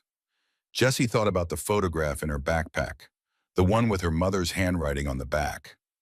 "Protect our daughter, Jessie." She thought about Mama Birdie taking a bullet and still managing to tell Jessie the truth about Eva. She thought about Ryder's face when he'd looked at her raw with 14 years of grief and hope. She pulled out the photograph, held it up so Voss could see. "Really?" Jessie said. "Then why did my mother leave this?" She turned it around, showing him the inscription. "For Wolf, protect our daughter." Those are her words, my mother's words. She wanted me to find him. Voss's expression flickered, just for a second, but Jessie caught it. Recognition. Fear. He knew about the photograph, knew what it meant. "Where did you get that?" His voice had changed. The friendly detective act was gone, replaced by something harder. "From her." Jessie pointed at Mama Birdie. "My grandmother. The woman those criminals shot tonight while trying to kill me." "I don't know what game you think you're playing." "No game." Jessie stepped closer, anger overriding fear. "You knew my mother, didn't you, Evangeline Cole? She worked at Blackwell Shipping before she disappeared. Before she died." The hallway had gone completely silent. Even the uniformed officers were watching now, sensing something was wrong with this picture. "I don't know what you're talking about," Voss said, but his hand had moved to his gun. "I think you do." Jessie's voice was shaking now, but not from fear, from rage. 5 years of rage finally finding a target. "I think you knew exactly what that company was doing. I think you helped cover it up. And I think you're here right now because someone told you I have evidence that could burn it all down." Voss's jaw tightened. Behind him, one of the uniformed officers shifted uncomfortably. They were starting to realize this wasn't a simple protective custody situation. "Last chance, kid," Voss said. "Come with me now or I'll arrest everyone in this hallway for obstruction." "I wouldn't do that." Ryder's voice was quiet, but it carried. "You're outnumbered, Voss. There are 98 steel hounds in the parking lot right now. You really want to start a war in a hospital full of innocent people?" Voss looked at Ryder, at the two massive guards, at Mama Birdie standing despite her gunshot wound. His hand stayed on his gun, but Jessie saw the calculation in his eyes. The math didn't work in his favor. "You've got 24 hours, Voss finally said, stepping aside. "Then I'm coming for you with a warrant, and next time your biker friends won't be able to protect you." He turned and walked away, his officers following. But he looked back once, and the look he gave Jessie was pure malice. They waited until the elevator doors closed behind Voss and his men. Then Ryder moved fast. "Service elevator. Now." They ran. Mama Birdie between Ryder and one of the guards, Jessie bringing up the rear with her backpack clutched tight. The service elevator was empty, waiting. They piled in. The doors closed. "That man killed my mother," Jessie said quietly as they descended. "I know, baby girl," Mama Birdie said, "and tomorrow we're going to prove it." But as they emerged into the loading dock where the black van waited, engines idling, none of them noticed the security camera in the corner. None of them saw Detective Voss watching from a monitor 3 floors up, his phone already pressed to his ear. "They're running," he said into the phone. "Heading for Stillwater, most likely. No, don't move on them tonight. Too many witnesses. But tomorrow morning when the girl goes to that bank," he smiled cold and cruel, "make sure she never walks out." He hung up and stared at the monitor arm, showing Jessie climbing into the van, Ryder's protective hand on her shoulder. 14 years, Voss muttered. 14 years I've been waiting for Evangeline's little brat to surface. And now she walks right into my city carrying the one thing that could destroy everything." He pulled out another phone, made another call. "Senator Blackwell? We have a situation. Ava Cole's daughter is alive, and she knows about the lockbox." A pause, then Voss nodded. "Yes, sir. The bank opens at 9. I'll have a team in position by 8. The girl won't be a problem after tomorrow. Just like her mother." He hung up and watched the monitor as the van disappeared into the Detroit night, carrying Jessie toward temporary safety and tomorrow's trap. The game was in motion, and Detective Harlan Voss never lost. The ride to Stillwater Warehouse took 20 minutes through rain-slicked streets. Jesse sat in the back of the van next to Mama Birdie watching the city pass by. Detroit at night was a different animal. Neon lights reflected in puddles. Abandoned buildings stood like tombstones marking the death of better days. But there was life here too. Bars still open, people still walking. The city refused to die no matter how hard the world tried to kill it. The warehouse sat in an industrial district on the east side. From the outside, it looked abandoned. Rusted chains on the gate, faded signs warning of keys and security systems that probably hadn't worked in decades. But when one of the steel hounds punched a code into a hidden keypad, the gate swung open, smooth and silent. The van drove through into a courtyard where dozens of motorcycles were already parked, 98 bikes gleaming even in the rain. Inside, the warehouse had been transformed. What looked like industrial decay from the outside was actually a fully functioning headquarters. Living quarters, a kitchen stocked with enough food to feed an army, common areas with worn couches and a massive television. Maps covered one wall marking territories and safe houses throughout Detroit. But what struck Jessie most were the photographs. Everywhere she looked, photographs in frames. Families, children, graduations and weddings and birthdays. This wasn't a gang hideout. This was a home. Your mother loved this place, Mama Birdie said, watching Jessie take it all in. She said it reminded her that family wasn't about blood. It was about who showed up when you needed them. A woman approached them, young, maybe mid-20s, with dark auburn hair pulled back in a ponytail. She wore jeans and a Steel Hounds t-shirt, and her eyes the same ice blue as Ryder's locked onto Jessie with intense curiosity. "So, it's true," the woman said. "You're real." Jessie bristled at being talked about like an object. "Last time I checked." The woman laughed. "She's got your attitude, Dad. God help us all." Dad. The word connected dots Jessie hadn't realized needed connecting. "Jessie," Ryder said, "this is Phoenix, your sister, half-sister technically." Jessie felt the world tilt again. A sister. She had a sister.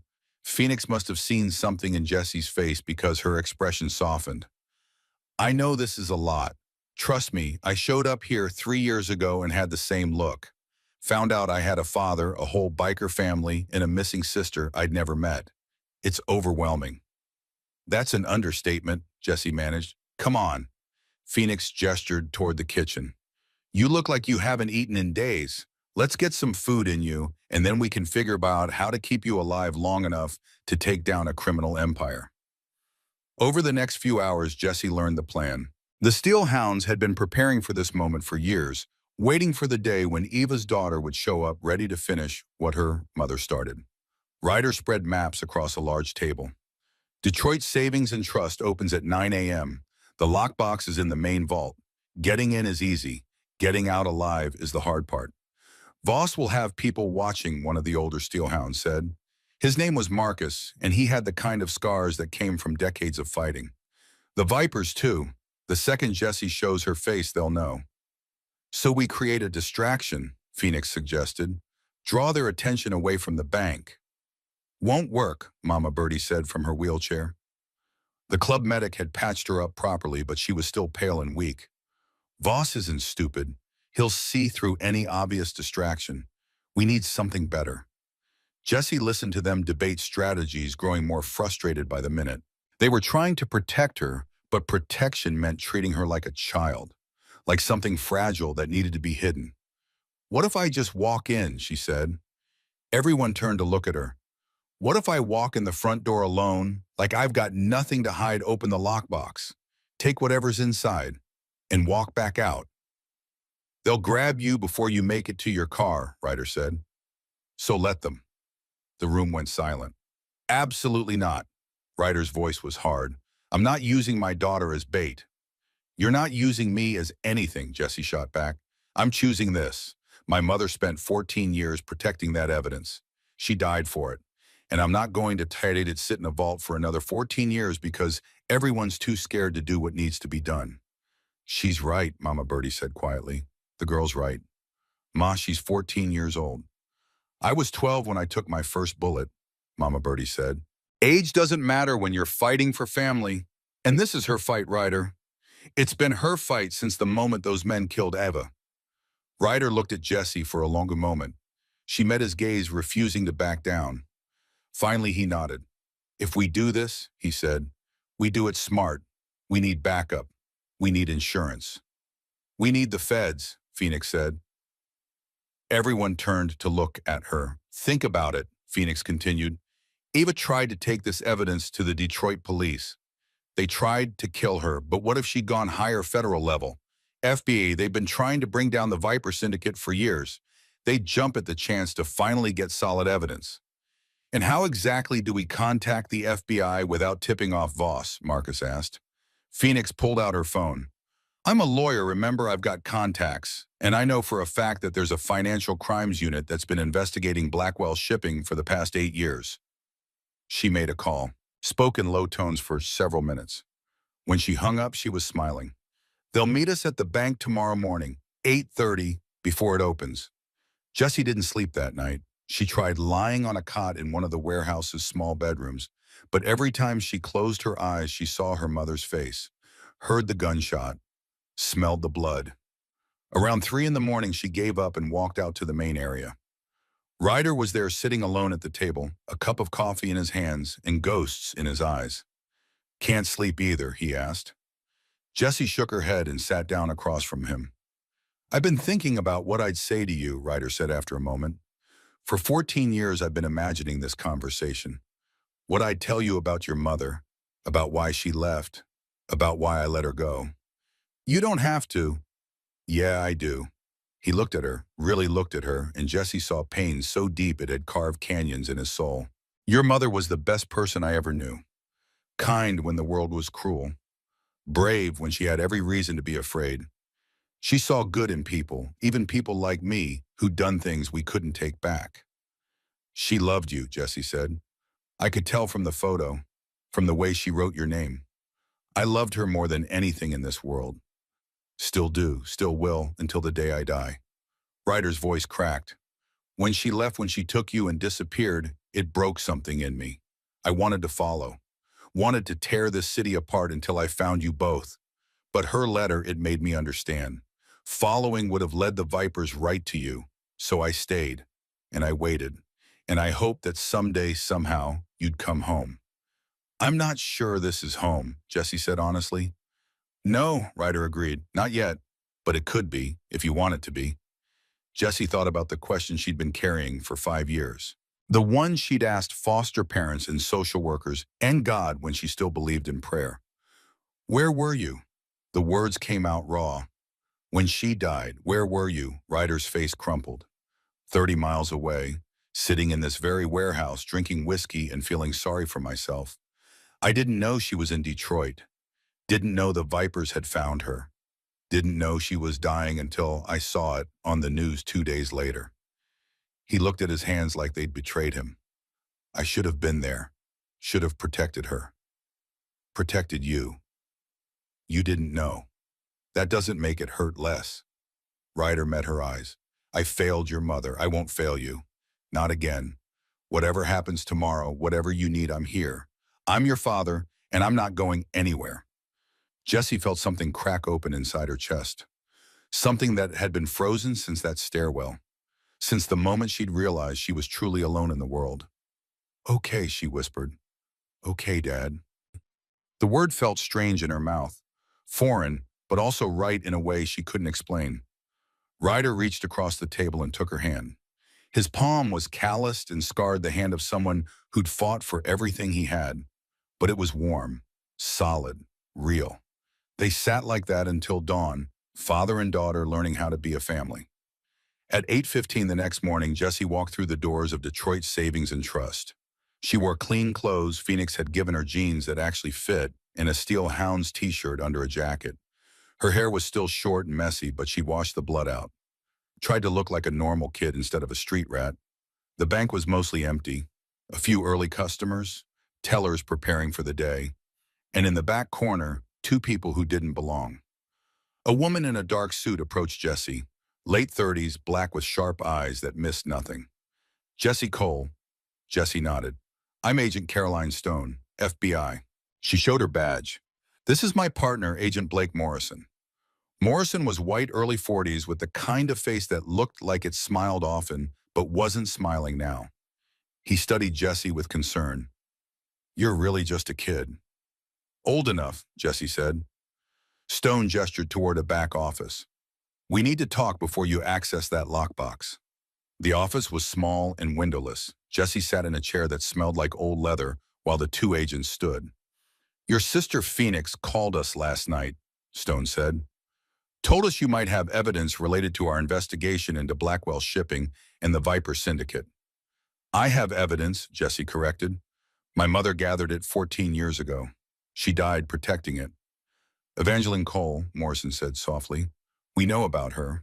We've been building a case for years trying to connect the dots she found.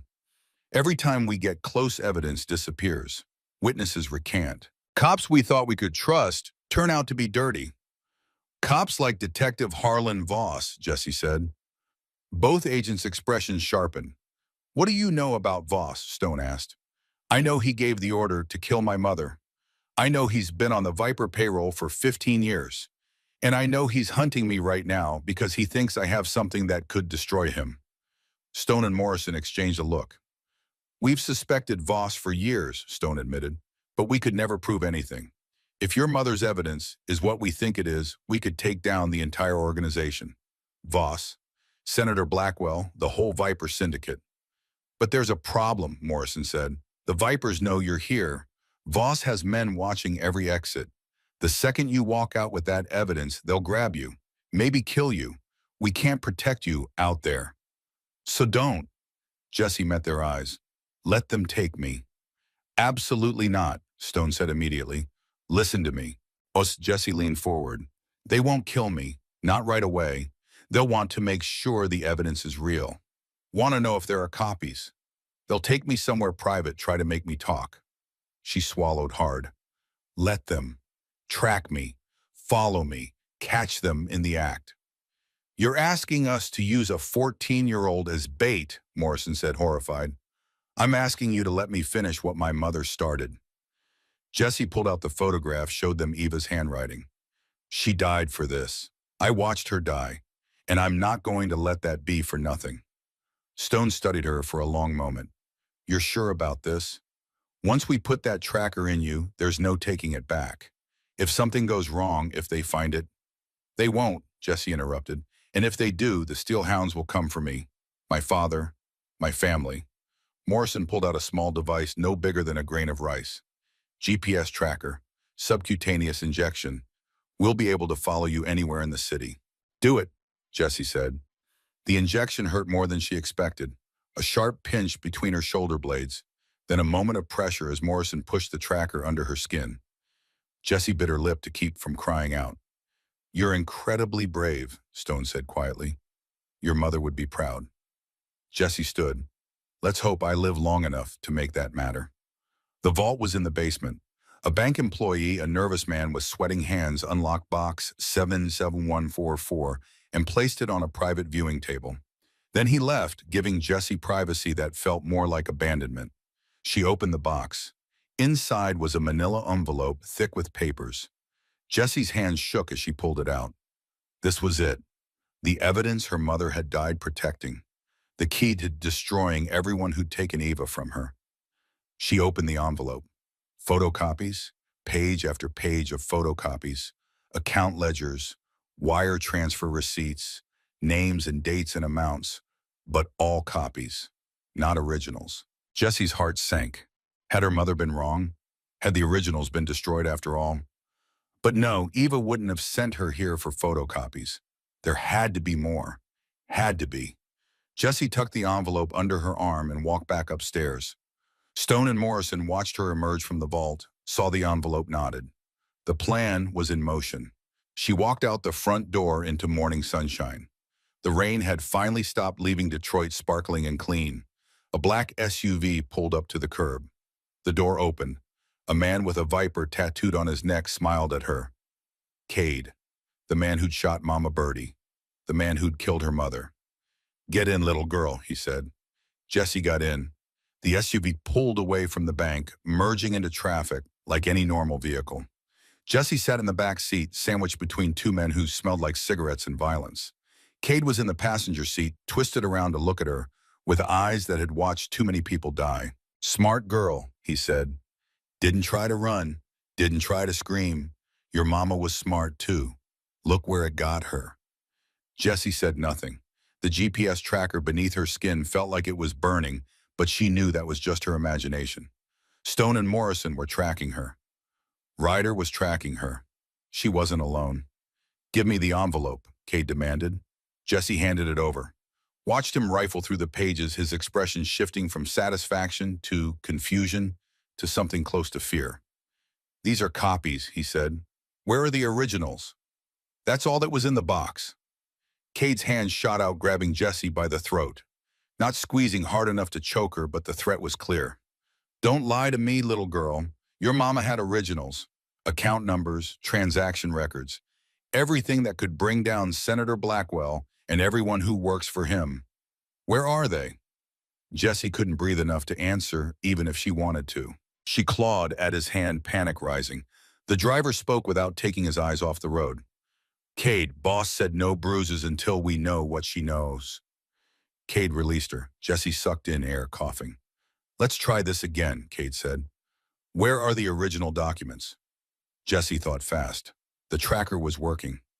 She just needed to buy time.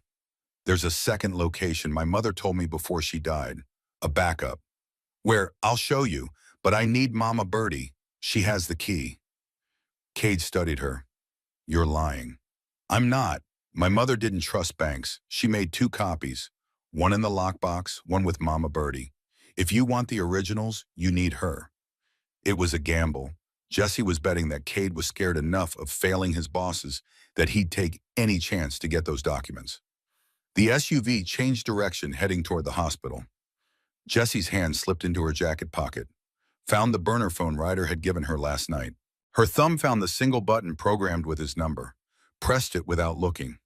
The phone was set to silent, but she knew it was calling. Knew Ryder would answer. Knew he'd hear everything. She just had to keep them talking. "Who gives you your orders?" Jessie asked. "Who's really in charge?" Cade smiled. "You'll meet him soon enough. Detective Voss has been very interested in meeting Evangeline Cole's daughter." Jessie's blood went cold, but she kept her voice steady. "He killed my mother. He gave the order. I pulled the trigger." Cade leaned closer. "You want to know what her last words were?" She said, "Tell my daughter I'm sorry. Sorry for what I wonder. Sorry for stealing from us. Sorry for thinking she could hide." Jessie's hands clenched into fists. "Sorry you'd come for me next." Smart woman. Shame she had to die. The SUV pulled into an industrial park on the east side. Abandoned warehouses stretched in every direction, monuments to Detroit's manufacturing past. The perfect place to make someone disappear. They dragged Jessie out of the vehicle and into a building with boarded windows and a collapsing roof. The air inside was thick with dust and decay. Water dripped somewhere in the darkness, a steady rhythm, like a clock counting down to something terrible. "Sit," Cade ordered, pushing Jessie into a rusted metal chair. She sat.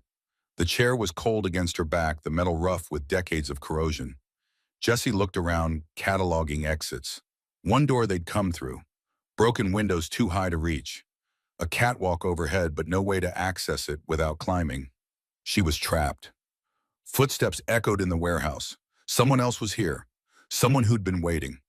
Detective Harlan Voss emerged from the shadows, and Jessie felt the full weight of 5 years of grief and rage settle onto her shoulders. "Hello, Jessie," he said, his voice friendly in a way that made her skin crawl. "I've been waiting to meet you for a long time." "You killed my mother," Jessie said. Her voice didn't shake, didn't waver. She was done being afraid. "I gave the order," Voss corrected, exactly like Kate had said. "There's a difference. I didn't pull the trigger myself. I had people for that." He pulled up a chair and sat across from her, close enough that Jessie could smell the coffee on his breath. "You know, your mother and I were almost friends once. Before she started asking questions she shouldn't ask. Before she started digging where she didn't belong. She was doing the right thing." "The right thing," Voss laughed. "Kid, the right thing doesn't exist. There's just survival. Your mother chose to fight a war she couldn't win. I chose to be on the winning side, and here we are. You're not winning, Jesse said. My mother's evidence is still out there, and it's going to destroy you. These photocopies, Voss held up the envelope Kate had given him. Useless in court. We need the originals. Account numbers we can trace. Documents we can verify. And you're going to tell me where they are. I don't know. The slap came so fast Jessie didn't see it coming. Her head snapped to the side, stars exploding behind her eyes. Her lips split, filling her mouth with the copper taste of blood. Let's try again, Voss said calmly. Where are the originals? Jessie spat blood on the floor. I told you, I don't know. Another slap, harder this time. Jessie's vision swam. Your mother took a long time to die, Voss said conversationally. Kate here, he's not a great shot. Missing her heart by 3 inches. She bled out slow, knowing her daughter was watching, knowing there was nothing she could do to protect you. He leaned closer. Is that how you want this to end? You dying slowly while wondering if it was worth it? Jessie looked him in the eyes. My mother's death meant something. What will yours mean? Voss's expression darkened. You've got 5 seconds to tell me where those documents are, or I'm going to make you wish you'd never been born. 1, Jessie said nothing. 2. Her hand was still in her pocket, still clutching the phone. Ryder had heard everything. He was coming. 3. She just had to survive until he got here. 4. Voss pulled out a gun, pressed it against Jessie's temple. The metal was cold. Final. Kin. The warehouse door exploded inward with a sound like thunder. Motorcycles poured through the opening. Not 1, not 2, 98 steel hounds riding in perfect formation, engines roaring like the wrath of God made manifest in chrome and horsepower. Voss spun toward the sound guns swinging away from Jesse's head. Cade and his men pulled their weapons, but they were overwhelmed. Outgunned, 98-5 wasn't a fight. It was a massacre waiting to happen. The bikes circled the warehouse interior, forming a wall of metal and muscle between Jessie and her captors. Then they stopped. Engines cut simultaneously. In the sudden silence, Jessie could hear her own heartbeat. Ryder dismounted from the lead bike, walked toward Voss with the slow, inevitable movement of an avalanche. In his hands was a shotgun, and his face held all the fury of a father who'd failed once and refused to fail again. Get away from my daughter, he said. Voss pointed his gun at Ryder. This is police business. You're interfering with an investigation. You're a dirty cop who murdered the woman I loved, Ryder replied. The only thing you're investigating is how long you can live after I pull this trigger. You won't shoot, not with all these witnesses. Son, every person in this warehouse would swear I was defending my child. You really want to test that theory? Voss's gun hand shook. He was realizing too late that he'd made a fatal miscalculation. This wasn't a 14-year-old runaway he could intimidate. This was family, and family fought back. Jessie kicked out hard, her boot connecting with Voss's knee. He stumbled, cursing, and Jessie rolled out of the chair and ran toward Ryder. Strong arms caught her, pulled her behind the wall of Biker's safe. Cade raised his gun toward Jessie's fleeing form.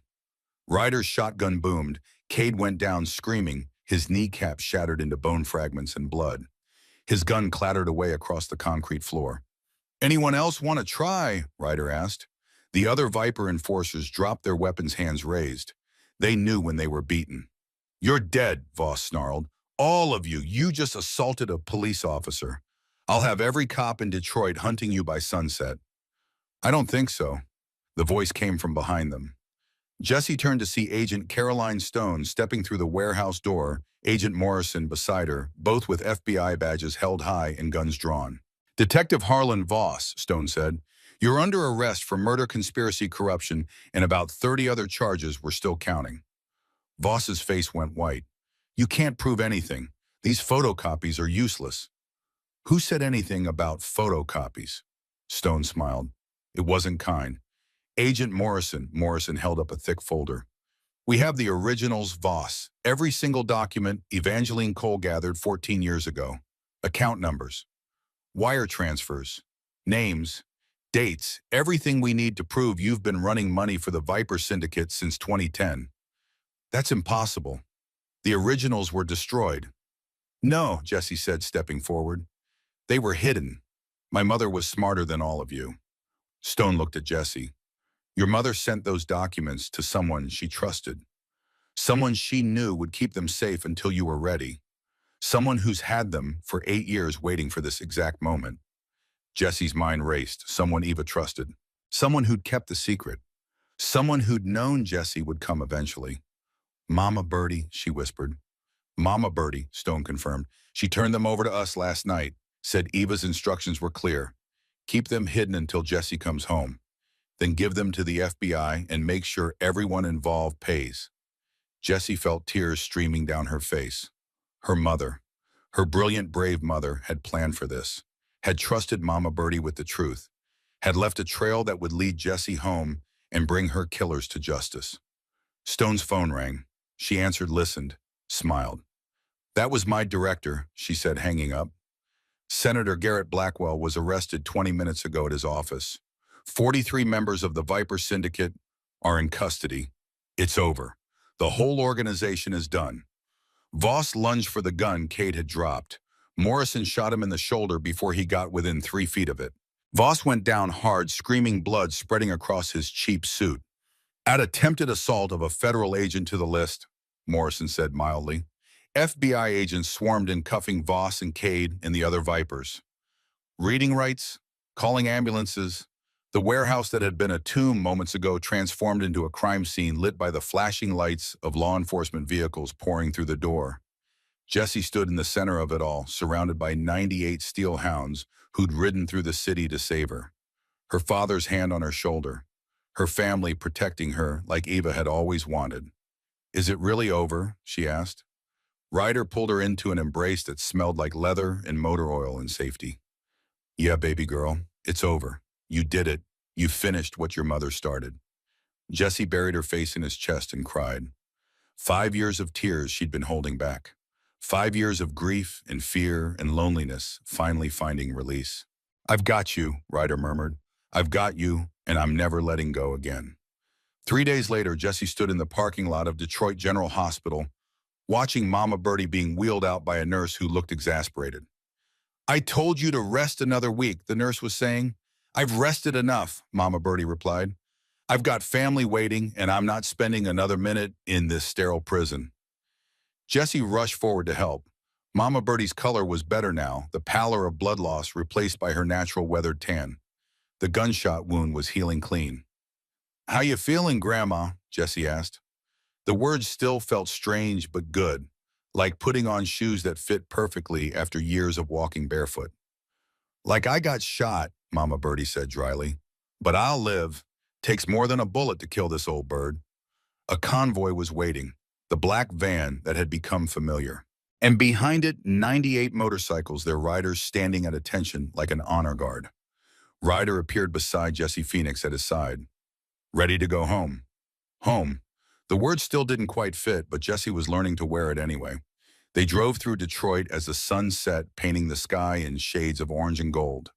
The warehouse district gave way to the industrial zone where Stillwater stood. The Steel Hounds Clubhouse. The place her mother had loved. The place that had been waiting for Jesse for 14 years. Inside the clubhouse had been transformed. Streamers hung from the ceiling, tables overflowed with food. Steel Hounds, members and their families, filled every corner, talking and laughing, and living the kind of normal life Jesse had thought was reserved for other people. What is this? Jesse asked. Welcome home party, Phoenix said. You're officially family now. That deserves celebrating. The party lasted for hours. Jesse met more people than she could remember. Bikers and their wives. Kids her age who treated her like she'd always been there. Old-timers who told stories about Eva, about the young woman who'd walked into their lives and changed everything. One old man, Marcus, with the scars, pulled Jesse aside. Your mama saved my life once. I was shot up bad, bleeding out in an alley. She found me, got me to a hospital, stayed with me the whole night even though she didn't know me from Adam. His eyes were wet. I'm alive because of her, and now you're alive because of her planning.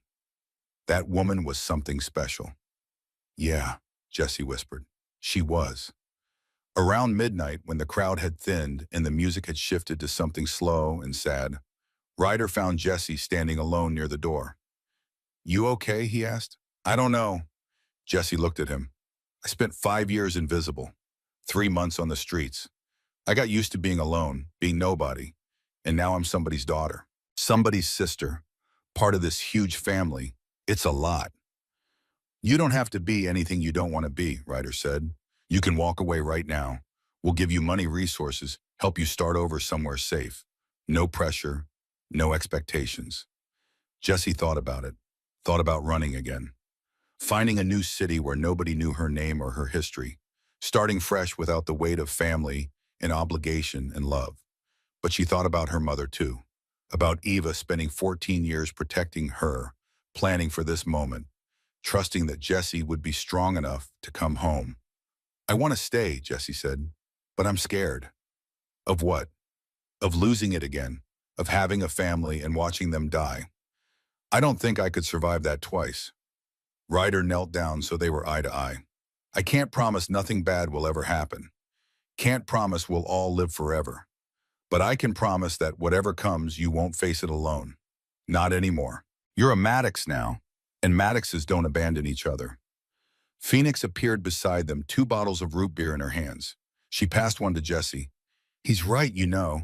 You're stuck with us now, little sister. Jesse looked at them both.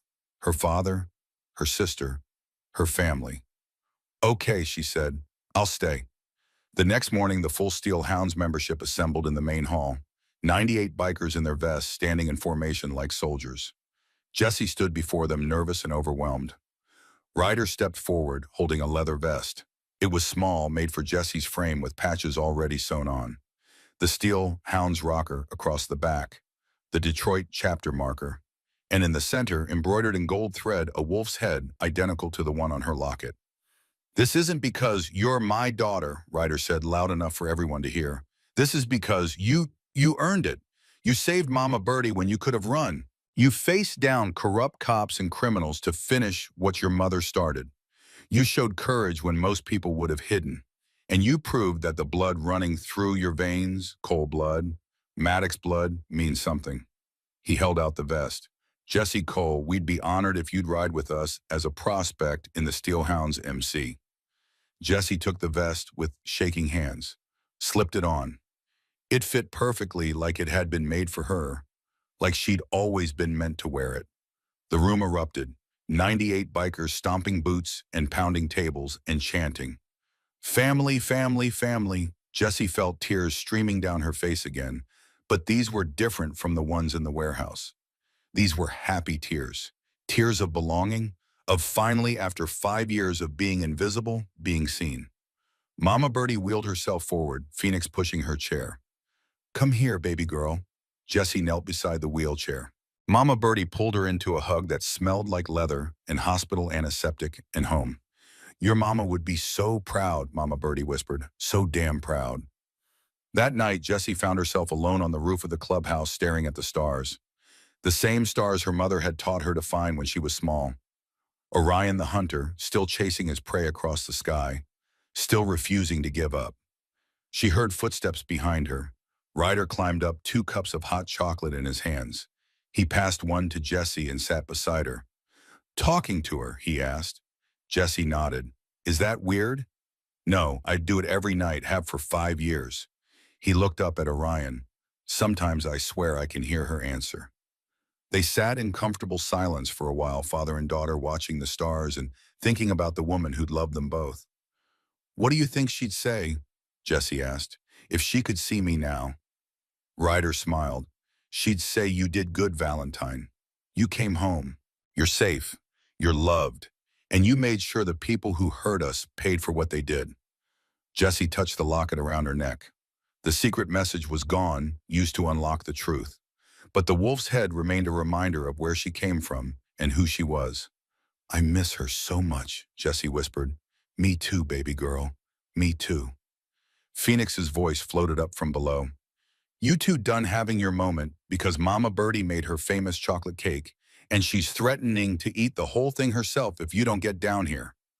Ryder laughed and stood, offering Jessie his hand. You coming?